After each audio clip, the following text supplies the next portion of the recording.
বাগদা বিধানসভা উপনির্বাচনের প্রচার তুঙ্গে। প্রতিদ্বন্দ্বিতায় মোট 9 জন প্রার্থী থাকলেও মূল লড়াই তৃণমূল কংগ্রেসের মধুপর্ণা ঠাকুর, বিজেপির বিনয় কুমার বিশ্বাস, কংগ্রেসের অশোক কুমার হালদার ও ফরওয়ার্ড ব্লকের গৌর বিশ্বাসের মধ্যে। বাগদা ব্লকের সিন্দ্রানী এলাকায় মিছিল করেন তৃণমূল কংগ্রেসের প্রার্থী মধুপর্ণা ঠাকুর। ছিলেন রাজ্যসভার সাংসদ মমতা বালা ঠাকুর।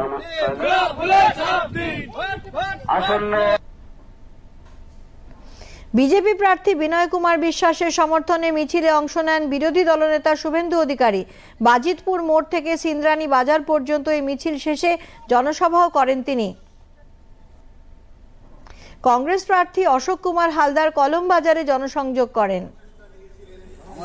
কলমবাগান বাজারে আমাদের প্রার্থী সুখদেবদার নেতৃত্বে চলছে।